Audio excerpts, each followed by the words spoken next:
It was back in February of 2019 when three rabbis from the Riverdale Jewish Center joined together to record their first episode of a podcast called Drasha Deconstructed. They used a room at the library of Yeshiva University as their recording studio, and the concept was to take a Torah idea and develop it between the three of them into a full-blown drasha during the 60 minutes they spent together. It was kind of like crowdsourcing for sermons. The podcast lasted about a year until COVID prohibited them from meeting together live. Nearly 4 years later, I stumbled across the Drasha Deconstructed podcast, and I tracked down the principal host, Rabbi Yitzi Genack, in Pittsburgh, Pennsylvania, to talk about the origin of the podcasts, its hosts, and Rabbi Genack's unique approach to writing and delivering his own drashas over the last 13 years. So now, without further ado, here is my conversation with Rabbi Yitzi Genack. And then I came across your podcast, and I was like, oh man, this is a goldmine. This is really fun. And so I spent some time listening to some episodes and stuff, and I really was excited to be able to get in touch with you and, hear what you had to say. What I'd really love to do is, if you're open to it, just, talk about a little bit of the origin of the podcast and your approach and things like that. You started right before COVID? Started about a couple months before COVID. Yeah. I think we started that Seder. I think maybe we started Parshas Bereshis, something like that. And we had probably about 12 episodes between Bereshis and the end of Sefer Shemos. We had a podcast called Drasha Deconstructed. And the idea was to deconstruct, like using the food terminology, breaking things down to components and then putting it back together in a different way. And it was really a fun experience. So I started it with Rabbi Scott Hoberman and Rabbi Ariel Schreier, both terrific rabbis. Yeah, you guys had a really great rapport. It was really nice. We were good friends. We were all in the Riverdale Jewish Center together. At that time, we're actually all in the RJC. Since then, we've all spread out. And the idea was to come up with a drasha on the fly. Like it was not scripted.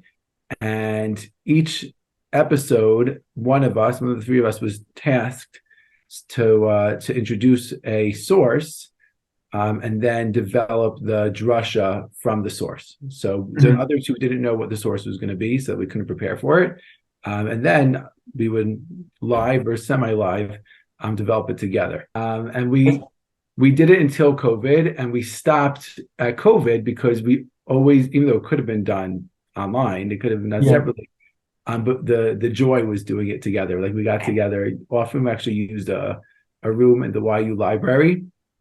That was like our recording studio, and we would sit there for an hour and record it.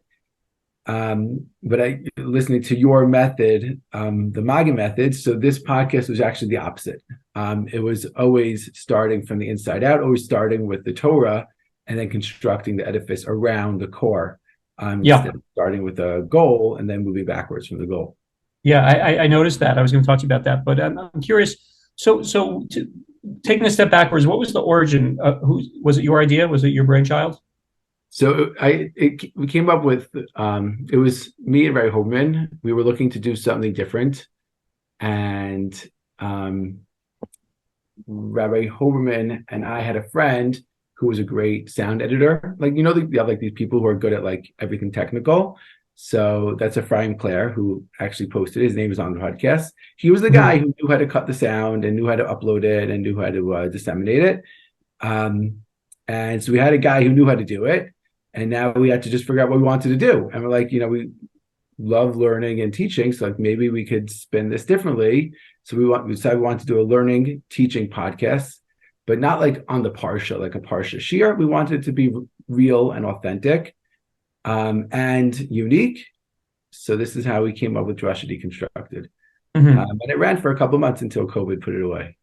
It was like live television, because you never knew exactly where it was going. It was you were just watching something unfold, and then the journey from the beginning till the end, where you actually put together the drasha at the end in the last 5 minutes. It was exciting to see how you guys wrapped it together. I'm remembering it now. We had a good time. There was a lot of fun. So I'm thinking specifically of, there was one where, and the titles were very catchy. You had one with it was like Scottie Pippen. Who will you pass? Yeah, the shot not taken or something like that. It was it was about when Scottie Pippen was I think he was pulled from a game, something, and the ball was given to somebody else. Oh no, he was playing. It was the last play of the game, And they didn't give it to him. They wouldn't give him the they ball. gave the ball to somebody else. Yeah. Yeah. Yeah. And he refused. He sat it out because he refused to participate if he wasn't going to get the last play. And so I think the message was about passing the ball, being letting someone else have the spotlight and passing it to them, and who will you pass to? It was very very poignant. So these were your chaverim, Scott Hoberman and Ariel, is it Schreier? Ariel Schreier, yeah. Yeah. And so you guys all got together in this room, and he said, and did it end up being someone's drasha at that week, or? No, we never used it as the drasha because we were all in the same shul and we were releasing the podcast. We assumed that the audience of the podcast would be our shul, like people we know.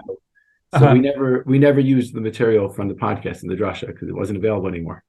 Oh, wow. The idea was that it was supposed to be like a parsha shiur that we'd share with our shul in a different format. Got it. So the audience or your audience would have been expecting something different by the time you got up to the pulpit on Shabbos morning. Yeah, I think if somebody heard the podcast and then they heard the same thing in the drasha, that would be a little demeaning to right. You come up with a drasha for me.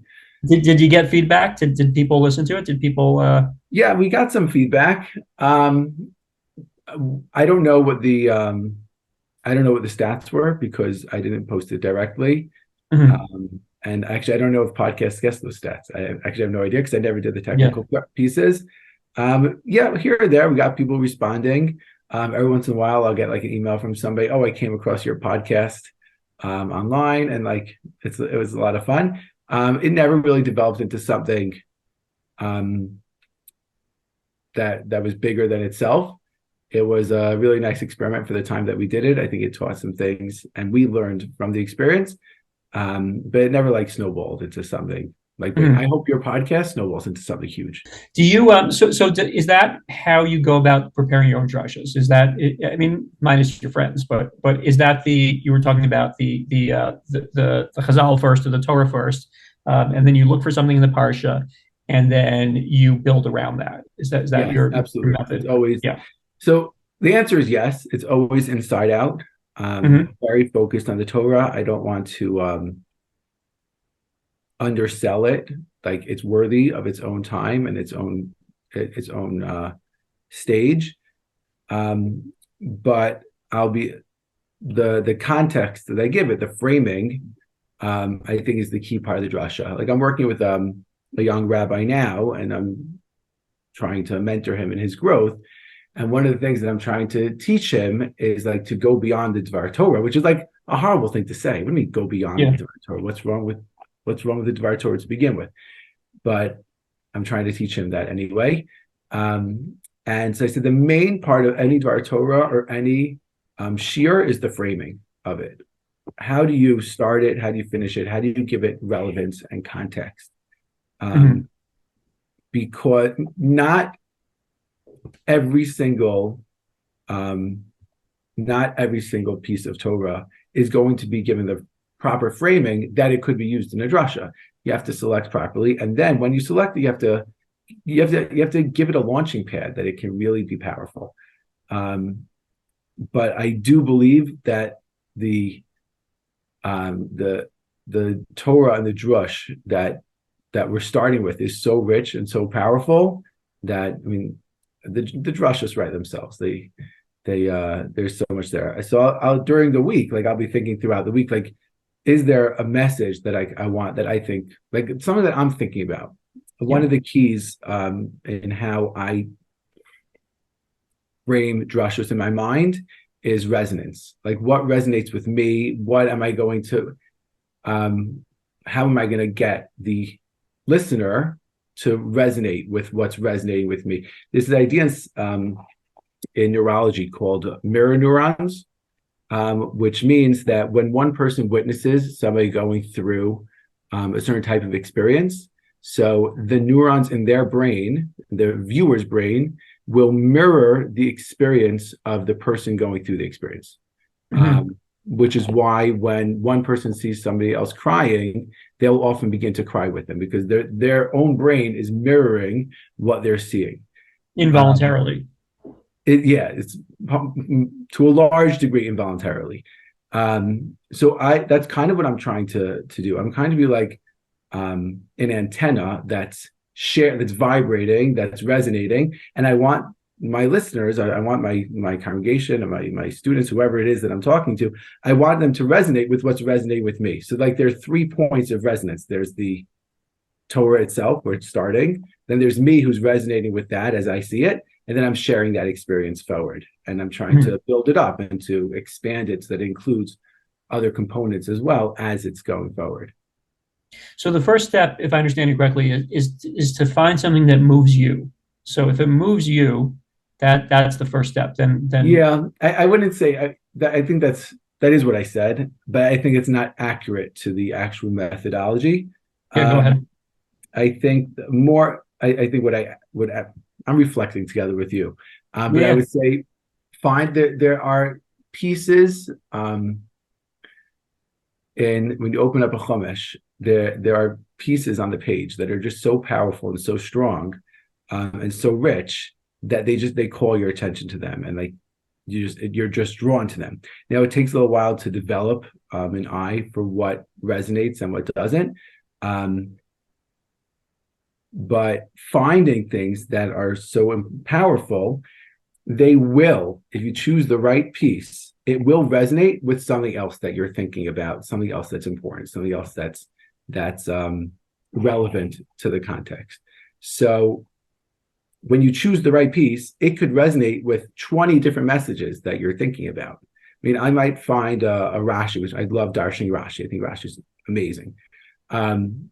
And I'll have to select which message of like the things that I happen to be thinking about. And like we're always thinking right now, everybody's thinking about Israel. But even within thinking about Israel, there are a dozen different aspects that directly resonate with this idea. Mm-hmm. And choosing a message that fits and sharing it out. So it's not that it needs to resonate with a specific message. It needs to be generally and powerfully resonant and visual and impactful, and then choosing the right frame or a right frame that can serve it well. Can you give me an example? Here's Monday. So can you think back 2 days ago if you gave the drasha? Yeah. So there's, I'll tell you, there's a Rashi in this week's Parsha. I didn't see it this year, but I believe it is in this week's Parsha. I haven't gotten to it yet, where I think this is the most powerful Rashi in the entire Chumash. It appears twice in the Chumash that I know of. It's really on Parshas Vayishlach, but the Rashi isn't in Parshas Vayishlach. It's in other places. So in Parshas Vayishlach, Esav attacks Yaakov. Yaakov is awaiting the attack, the approach. He assumes that it's going to be a brutal battle. And it turns out that it's not. And Yaakov, in the process, he presents many tributes to Esav. And then in the end, they part. The Medrash says, Rashi quotes it 2 other places, I believe one place is in Parshas Vayeshev. Rashi says that what Yaakov did was, how is it that Yaakov ended up with the part of the plot in Meras Machpelah and not Esav? Why did Esav not get it? So Rashi quotes the Medrash that says that Yaakov took all of the wealth that he accumulated in Haran. Now, that was tremendous wealth. You see how long it took him to travel. He was carrying an enormous amount of wealth. He had huge herds, many, many servants, and he converted all of that into gold and silver, the Medrash says. And then he piled the totality of his assets in a pile in front of Esav. And he says to Esav, I'll give you all of this for the plot in Meras Machpelah. And Esav chooses to sell the plot in Meras Machpelah to Yaakov for this enormous pile of gold and silver. That's what the Medrash says. Fine. Mm-hmm. But the Medrash continues, and this is the blowaway line. The Medrash continues and says that why did Yaakov do this? Because Yaakov said, I don't want the wealth, the assets that I accumulated in Chutz La'aretz, outside the land of Israel. Now, that's the Medrash. Rashi quotes it twice. You can interpret this different ways. Let's say you wanted to use this Medrash as a drasha. So I'll just share with you a couple of flags that show us this is a great Medrash to share in a drasha. Number one is the story is well known. The basis, the foundational story about Yaakov and Esav, it's well known. Everybody in the audience basically will know what you're talking about. That's number one. Number two is, despite the fact that everybody knows the story, nobody knows this Medrash, right? Yeah, it's an Is that accurate? That nobody knows the Medrash? No, I would gather, yeah. No, maybe one person, two people, maybe three people may have seen that Rashi in the last 12 months. It's not a well-known Rashi. It's not a well-known Medrash. So even though the story is well-known, the actual kernel is not well-known. So you're automatically teaching them something else. Number three is you have an image. You can present, you can paint Yaakov and Esav standing over this pile.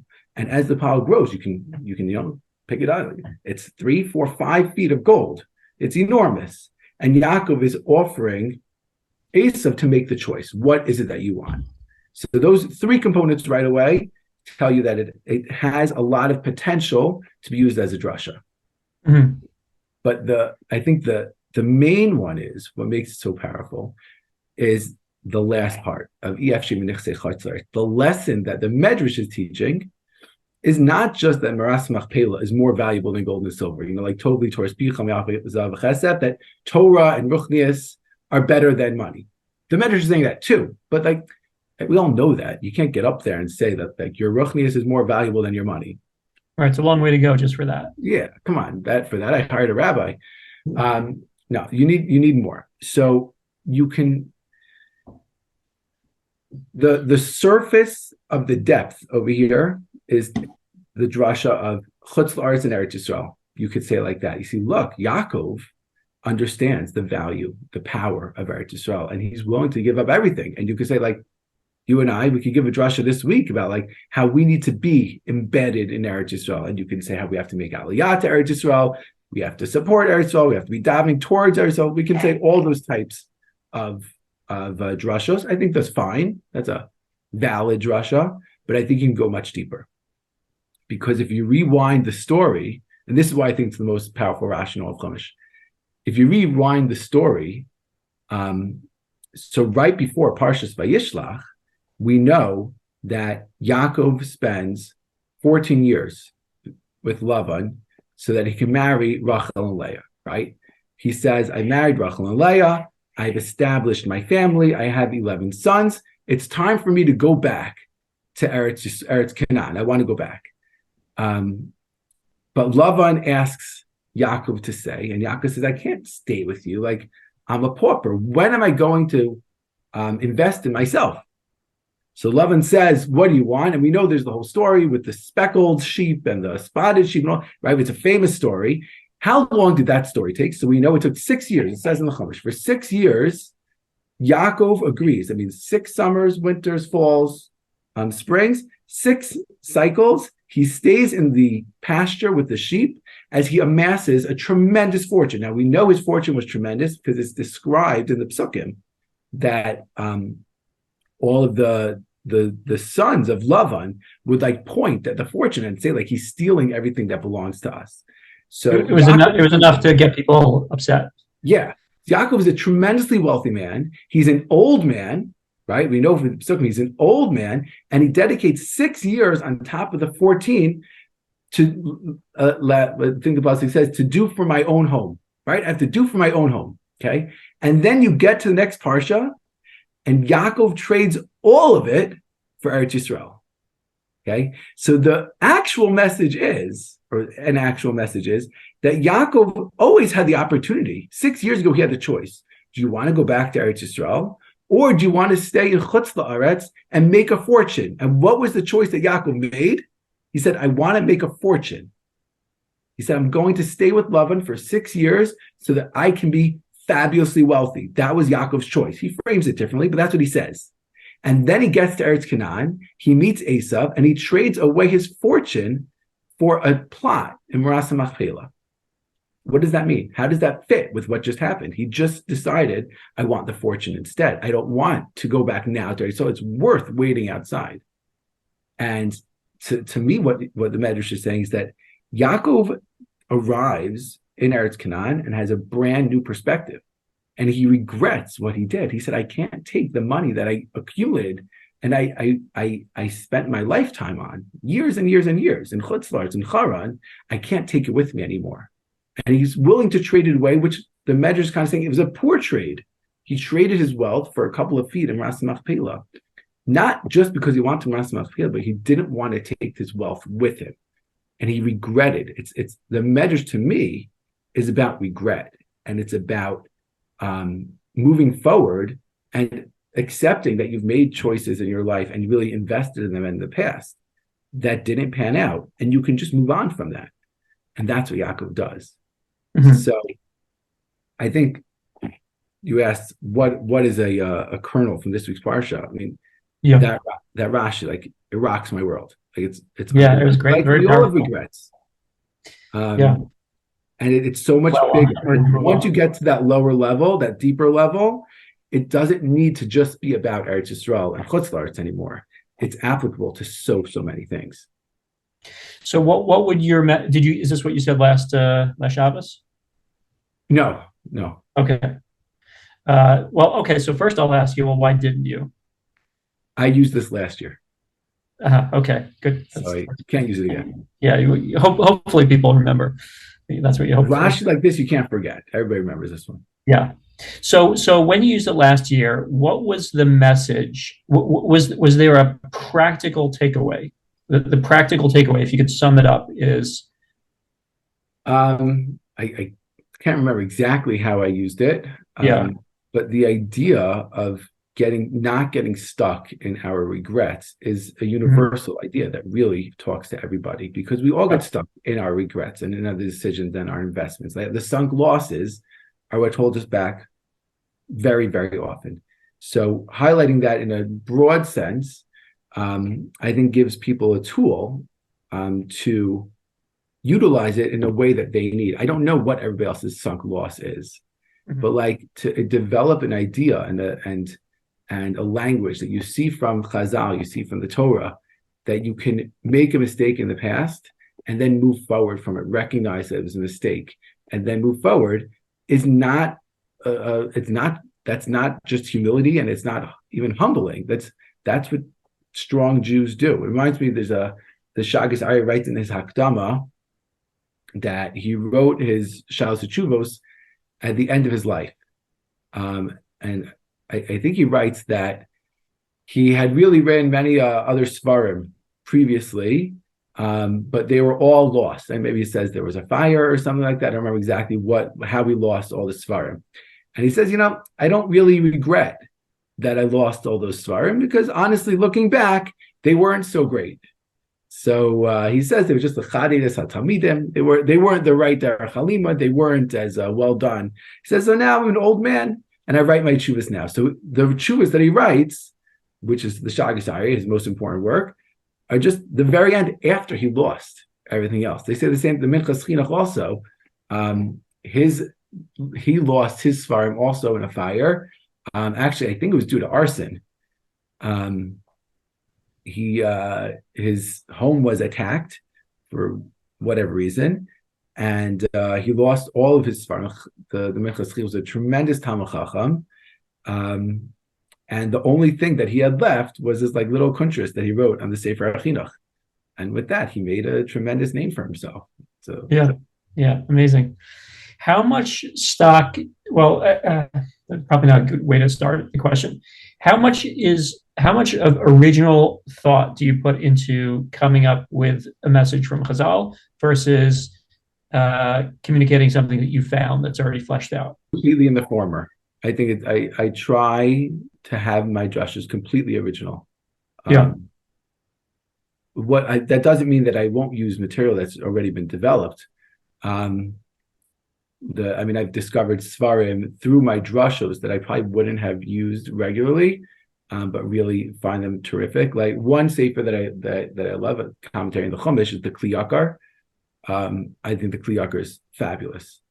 And I can tell you what I think is so fabulous about the Kli Yakar. But in taking it, I mean, I think his ideas are developed in a way that they really fit really well into Drashos.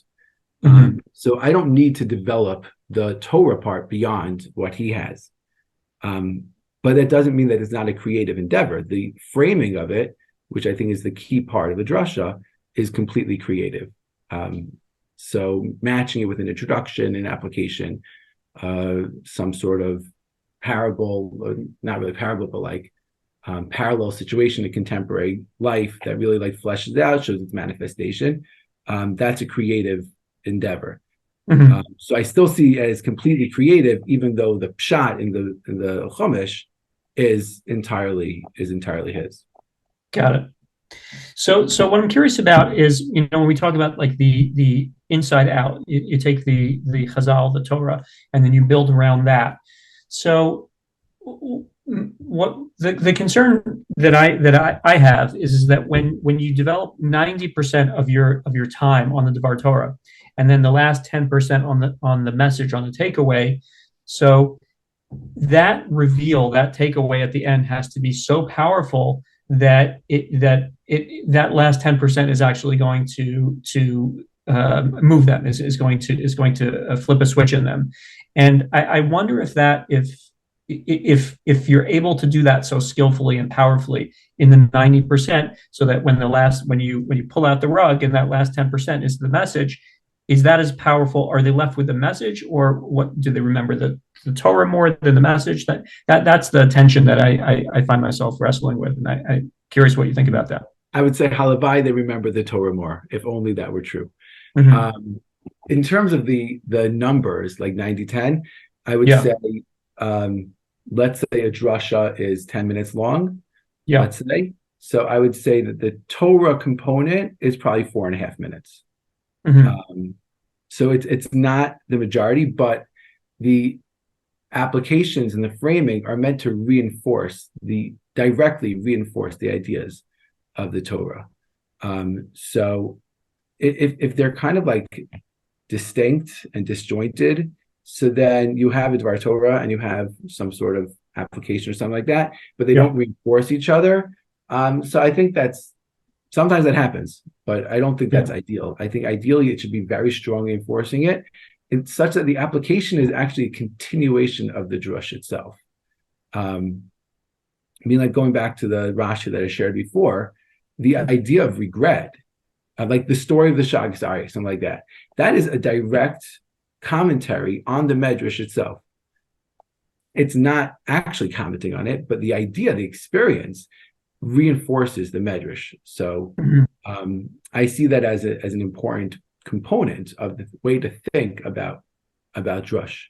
I think thinking about midrashim, thinking about drush, thinking about chazal, thinking about psukim, when you think about them in a drasha, is not the same way you think about them when you're like reading through it quickly. It's a different framework. It's a different way of thinking. But I think it really it offers so much richness to the Chumash. I mean, like when you read like the Mashal, piyutim are a form of commentary on Medrash. What does that mean? Piyutim are not commentary on Medrash at all. Piyutim are where we talk about kinos, we talk about experiences, we talk about tefillah. But like the piyutim, especially the ones written by Elazar Kalir, and I'm not an expert in this at all, like zero, not at all. But like I'm familiar with like some of the things they talked about. I know the idea of like basically what he does is Elazar Kalir, who's like the father of piyutim.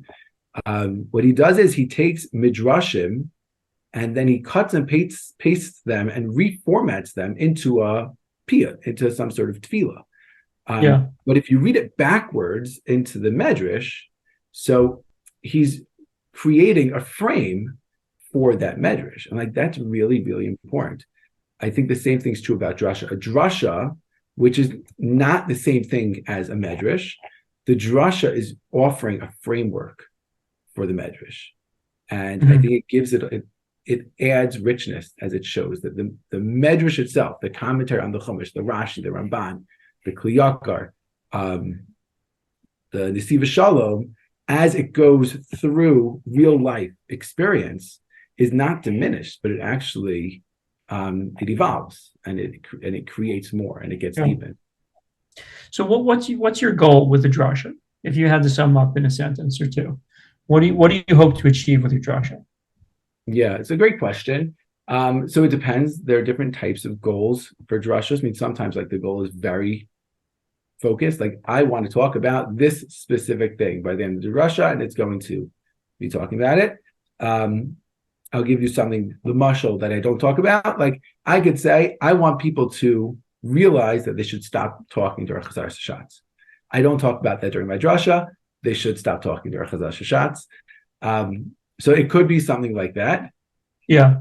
It could be something like that, where it's something specific. But the majority is it's really about resonance and experience for me. My personal take is I want them to experience. I want it to mirror. I want it to resonate with the people who I'm learning with, just like it resonates with me. So we're learning, like it's like a group experience of appreciation of the Medrash, of the Rashi, of the Chumash, of the story, of whatever it is.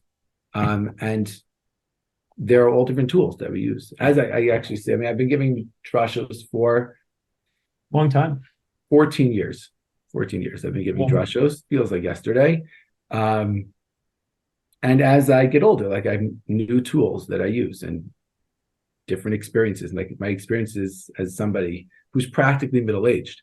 I'm practically middle-aged by now. Is just different. Like I have different life experiences. I interpret things that are happening around me differently. And I want to share that. I want to use those. So you look at the drasha as a learning experience with your congregation. Is that? Yeah, learning in a very broad sense, but yes. Mm-hmm. It's Got it. like it's like supposed to be a transformative learning experience. Transformative in the sense that you get them to a shift in the way that they think, or that the way they do things. I don't know. I wouldn't say it's not that I'm trying to get them to do something differently or to think differently. I want us to be different people at the end. Through learning. How do you measure that? How do you measure that? I don't know that it can be measured. I don't know. Yeah. But I've had transformative experiences on my own, and I know that they exist. Like I had the privilege of going to Israel 5 weeks ago to be with the people of Israel and to see the destruction, to visit people who are sitting Shiva, to go to funerals. It was so much. I don't know if I do things differently, but I see the world differently. I want people, as we learn together, to see the world differently. I got to experience partially what it's like to be in Israel right now. And we visited with people who are affected, people who are mourning, people who are injured, people who are displaced, people who are dedicated and standing forward and helping out. That experience changed me. It was transformative, not because I do things differently, but because I'm a different person now. I think that learning Torah is supposed to be like that also. At the end of our learning experiences, we're supposed to be different people. We're supposed to have a different framework of thinking, a different language of interpreting the world around us. And that's what I'm trying to introduce, especially using the terms of the Chumash and the Mishalim. I'll tell you a story when I had this transformative experience and I saw somebody else using it. Not based on a drasha that I gave.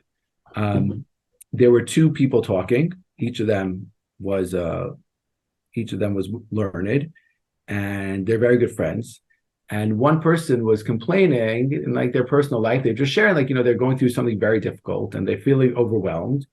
I don't remember exactly what this story was about, but they said, like, I told this person that like they can rely on me for these things, and like they're gonna come and I'll help them out for a couple hours a day, and like now there's I can't do it anymore.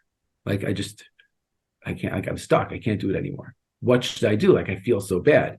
And this other person, who's also very learned, pointed out that Sarah tells Abraham to marry Hagar. Right? Sarah says, "I can't have any children. I want you to marry Hagar, and maybe you'll be able to create the Jewish people in that way. And then Avram marries Hagar, and Hagar has a son Yishmael. And all of a sudden, Sarah is so upset at Avram. She said, "You married my servant, and she doesn't treat me well, and her son is obnoxious." Like, and Avram should be looking at her and say, like, I did what you said. Like, it was your idea. It wasn't even my idea. Why is Sarah so upset? This was the question that the person asked. And I'm just overhearing this conversation. And the person suggested, I never heard this suggestion before, that originally Sarah thought she could handle it. And that's why she told Avram to do it. And Sarah tried it, and she saw that she wasn't able to handle it. And it was too much for her. And she had to pivot. She had to change her mind. Now, a couple of things struck me overhearing this conversation. Was that conversation clear? You got exactly what happened? Yeah. I wondered also because she put, according to the matter, she put an ayin hara where she caused a miscarriage in Hagar, and that was the exact opposite of her intention, right? The whole point was to be able to have a kid through Abraham. So what's the deal? So this story is very complicated, and the framing that I was overhearing is not a traditional framing of it. Mm-hmm. But what I saw was that this person was interpreting their actual life through the lens of Chumash. Like, I can learn from Sarah. And I think the reading of the story of Sarah, like, it fits, it's fine, it's a fine reading, even if it's not traditional. And the lesson is a valid lesson. You can really change how you see things, and you can use components and tools that you learn from Chumash, how to interpret your life around you. Mm-hmm. That was an eye-opening experience that I overheard. And I want to introduce those types of tools that we can see from Chumash. You can look at Yaakov and say, I'm not going to get stuck in my past, just like Yaakov, and I'm going to be proud of it, just like Yaakov. Like, that's an important tool. So the point is to you want to facilitate people looking at the Torah and using it as a real live model for their own struggles, challenges, absolutely, humanity. Yes. Yeah. You reminded me of a story about you probably heard the story about the Panovitcher Rav. I think this was in last week's Parsha also, where he collected a lot of money for a yeshiva, and he was on the subway, and someone was trying to hold him up or something like that. And I never heard the story. Oh, so I heard it. I think it's on Torah.org. I think Rabbi Fran maybe said it in a shmooze once. So he basically was going to be held up, and he figured out his surroundings. He was figuring out a strategy. And so he got off the train, and the guy, the would-be mugger, got off the train with him, and then he jumped back into the train, and then the train went left. Yes, I did hear this story. Yes. Okay. Continue. Yeah. So he says, what made me think of that? Right? Where did I come up with that idea? And he said, is you see how Yaakov tells Esav to go on, we'll catch up with you. He thought they were traveling together. So Esav goes on, and then Yaakov goes his way. So he said that's what I was doing. I pretend we were getting off the train together, and then I jumped back on, and he kept on going his way, and I went my way. So that. Is that the idea? Is that these models of how did our ancestors, how did the Avos, how did the Imahos, how did people live? How does it apply to my life? The Torah is really, it's alive in that way. Mm-hmm. It's in a way, I don't want to misuse the words, but like, it's malleable, and it's meant to fit our situations. Yeah. It's meant to be important. It's meant to be relevant. Hashem didn't give us the Torah so that it'd be archaic forever. Yeah. No, he wanted it to be fresh. Right. And so you see your role as a facilitator as to how to have people have access to that, they can't access it on their own, and they provide that for them. Amazing. Right. I never heard that. That's very unique.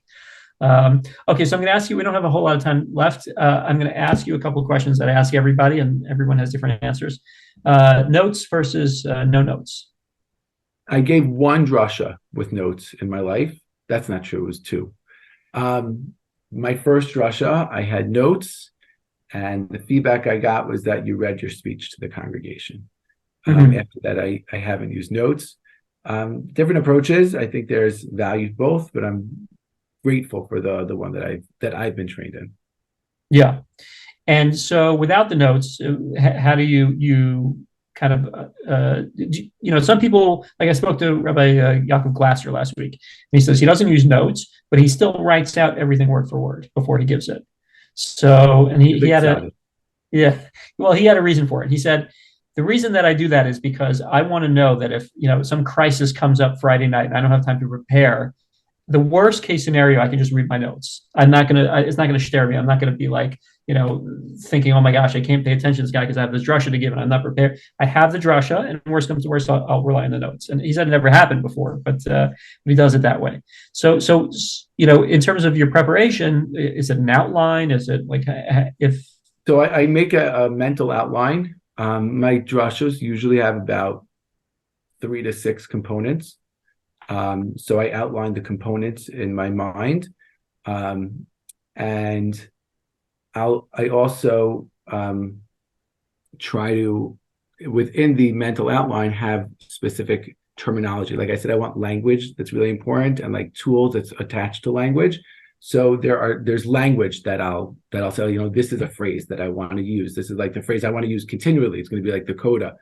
So I'll have that as an idea, and build it from there. But I don't have it word for word in my brain at all. Yeah. But the structure you have. Yes, I try to firm the structure as concretely as possible, so that I don't end up just wandering around. Sure. And how many points do you try to aim for? Is it 1 point? So if someone says, what did the rabbi speak about? Are they able to recall it in 1 point, or is it a couple points, or is it, what is it? I know, I never thought about it from that question. Although, there very often, like there'll be a family where one member goes to shul and other members don't go to shul, and they'll say, I repeat, they repeated the drasha, like which part, I'm very curious, like which part did you hear? So like something like, you spoke about Israel, or like you spoke about the parsha, or like, okay, that's pretty broad. I read, what was it? Crime and Punishment. It's about Russia. So, I'm looking for something a little bit more detailed than that. I think that there's always 2 poles of the drasha. There's the content, which is the Torah content, and then there's the frame, which includes introduction, includes the application, it includes the development. And I think that people will, if somebody would repeat it, they would either repeat one or the other. I don't expect people to hold both of them always going forward. But I think that the tension between those two, the chomer and the tzura, the content and the frame, I think is what holds that tensions will hold the drasha together. Okay, the best feedback you've ever gotten after a drasha? I don't know. Okay, worst feedback. I can't say I don't pay so much attention to feedback. I pay attention to it a little bit, but so let me ask you this: in terms of how much of yourself you reveal, self-revelatory in your drashas, how much do you let the congregation see of yourself? How much do they live through you, through your life? So private things are private, but everything I say is about myself. No matter what I'm talking about, in a way, it's autobiographical. I mean, I might. So I sometimes quote Thomas Friedman in my drashos, and I often read his column, the columnist from the New York Times. Okay. And I'm concerned, so I want people to know that I read Thomas Friedman, the New York Times. I'm like, yeah, I can stand behind it. Let people know. So everything that I talk about, is through a reflection is autobiographical. I don't protect myself more than necessary. I share things that are expected to be shared, that people who know each other well would share with each other. And I feel fine with that. That's not like stoic or sterile. I want it to be real and authentic. And especially if you're talking about everything about life, I think it's fair for the rabbi to do that as well. You said you mentor a younger rabbi. So what kind of advice do you have for how he would approach a drasha? What do you tell him in terms of approach, what level priority of drasha, because not every rabbi prioritizes the drasha as much as the next rabbi. Sometimes people prioritize pastoral work, counseling, things like that. So, what's your legacy to teach, in terms of your approach to the drasha? Yeah, so that's the question of priority is a very high level question. That's not what we're holding. But in terms of the skills, or not even the skills, the tools that a person who's preparing a drasha can use, those are the kind of things that we talk about. So we talk about framing, we talk about introduction, talk about application, we talk about word choice, we talk about material choice. I mean, like, what type of thing are you going to teach in your shiur or in your drasha? Is that really resonant? Like, are people going to understand that? Is it worth all the introduction you're going to have to give to it? Or maybe it's worthwhile to teach something else so that people can really be impacted by it. These are the type of questions. It's mostly like questions. Like, these are the questions that somebody who's preparing to teach it to darshan, these are the questions that they need to think about. Yeah.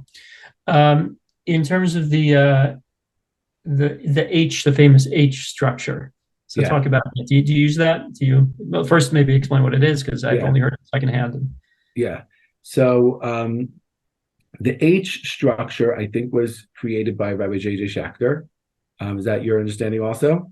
Yeah, that's where I heard about it the first time, and then I continuously heard it attributed to. Yeah. So Rabbi Yitzi Genack is one of the great mentors of darshanim, of my contemporaries, and he has this theory called the H structure, which is a way of introducing tension into a drasha. And he says that the idea is that using tension in a drasha makes the experience it's like a gut experience. People experience it together. What is an H structure? So what it means is that when you draw an uppercase H, so you first make the two parallel lines, and then only afterwards do you connect them. So he says, when you draw those first two parallel lines, you don't have an H. You have nothing. You have two parallel lines. And then afterwards you connect it. So he says, this is his one of the structures that somebody can use, is that you give an introduction, which specifically does not clearly connect to what you're going to talk about, and you offer it almost like as a puzzle. And then you move from the introduction to the chomer, to the parsha, whatever you're talking about, and then you're left with this tension between two things that are not connected to each other, and then you solve the mystery by connecting the two. And that Hataras Sveikos is the cathartic experience of a drasha, and brings the audience in on the thinking of it. That's the idea of an H structure. I use it sometimes. I think it's a good tool to have at your disposal. It's especially useful when you have an introduction that's kind of out of the box, and you don't want to have to build a bridge directly, because it will kind of like deflate the drasha. So you can just present the introduction, and then that out of the box short just introduction, and then get into what you're talking about, and then connect them. I think it's really great in that way. There were times that I used it a lot. Like, I don't use it all the time, but I think it is a good tool that can be used. But I mean, like, you and I were talking, like, that idea that there are structures of introductions to drasha, like, who would think that there's like that type of sophistication? Yeah. I love that inside. I liken this to when there was a show on with Jerry Seinfeld, the comedian, and it was called "Comedians, Cars, Getting Coffee." And it was just him talking with other comedians.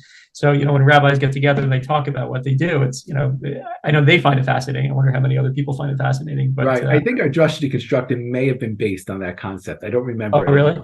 That's how it came across to me. It was like we were flying the ball. That in mind when we started it. Yeah. I don't remember. Okay, so two more quick questions. Attention spans. How do you manage 21st century attention spans? So I'm only familiar with 21st century attention spans. I was 16 at the turn of the century. Well, I mean, you have older people who are older in the they have their attention spans are probably predate the 21st century. They're able to Yeah. So I don't know. It doesn't something. I deal with the people that I have. I haven't found that people's attention spans are like you horrible people, your attention spans are so bad, and it's because of Instagram. I don't have that experience. I think people who buy into Drashos sit and they listen and they're happy to participate. I mean, there are tools that you can use for audience engagement. I remember the first time I asked a question in my drasha. This was probably 10 years ago. I was giving a drasha actually about attention spans. And I had met somebody, a teenager, who had watched every single episode of, I think, of Pokemon or something like that, like every single Pokemon episode. And I was like talking about this teenager who I had met. And I said to my audience, I said, how many Pokemon episodes do you think there are? And like, I meant it rhetorically. And somebody raised their hand and somebody said, I think there are 112. And somebody said, I think there are 1,200. I don't remember what the number is anymore. Yeah. But that opened up my eyes. Like, you can have real audience participation in the middle of a drasha, and it doesn't detract from it. I think it has to be done very carefully. Yeah. So it doesn't turn into a free-for-all. But it's okay. And like, there are all different types of participation. Like, you can ask a question and like look at, there are all different ways of engaging directly with the audience. Okay, so last question is, tell me some of your mentors. Tell me people who, and even if they're not a direct mentor, but someone who you look up to, you admire, that you've learned from. Yeah. So my mentor in Drush is Rabbi Rosenblatt. Rabbi Rosenblatt was the best darshan I've ever heard in my life, like far and away. And I've heard very good darshanim. And he was the previous rabbi at Riverdale. Right. And I worked under him for 3 years. So a lot of the techniques that I use, I either learned from him by watching him or actually through instruction. We had one of my years as assistant rabbi, I think it was my second year as assistant rabbi. So we had a weekly meeting, and the weekly meeting was like an hour long. So it was like 6 of us, the whole rabbinic team. And we'd spend half an hour on business and then half an hour on drush. And the exercise was that each week, one person would be assigned to bring a Rashi to the group to present it and say, I think this would be a good Rashi for a drasha. And then together we would like offer ideas of how it could be used for a drasha, which is like, that's another idea, another precursor. And I remember like, usually, like, we'd be like rushing in, like, I'll look at the Chumash and like try to find a Rashi. And through those exercises, like, I really understood, like, there's so much depth and there's so much chachma that goes into framing and choosing and fostering a drasha. I've also been privileged to study drush with Rabbi Yitzi Genack. I went to his Yarchei Kala and his rabbinic training course over a couple of years. I have all of his binders. Have you heard of the binders? No. Okay, so all your guests, you should ask them, do you have the binders? Okay. They probably do. In my office, I have a whole shelf of binders from Rabbi Yitzi Genack. Yeah, what's in the binder? And he gives out like his drush, his material, and like people can use it however they want. That was also a very enriching experience. One, I think that a lot of the material is really great. Like, I use it sometimes, but the experience of sitting around with 20 rabbis and like parsing apart like a medrash, like, does it work in this way, or like that's inauthentic? Like, you're misusing the medrash. I remember having an argument at the table with like at this hotel in Fort Lee, like, and we were talking about the medrash about Nachshon and Nadav going into the Yam Suf. I think it's a Tosefta. I think he quoted from the Tosefta. And I remember we got into like a fight at the table. Like, somebody presented it in one way, like, this is how you could use it for a Yisur drasha, and somebody else said, like, that's like a misrepresentation of the medrash. Like, that's not what the medrash is saying. You can't say that in your drasha. Like, there was, but it's such a nice message. Like, it doesn't matter if it's a nice message. It's not true. Like, you can't say that. So it was a very enriching experience. And I learned a lot from my chaverim, Scott and Ariel. Like, we still talk about drashos. I learned a lot from them. Amazing. Wow. Thank you so much for your time. I really appreciate it. This was very indulgent. I really enjoyed talking with you about all your worldview of drashos. It's my really privilege. Thank you so much. Yasher Koach. You've been listening to The Maggid Method, and I'm Daniel Steinberg. Learn more about the Maggid Method at maggidmethod.com, maggidmethod.com. Thanks for listening. Bye-bye.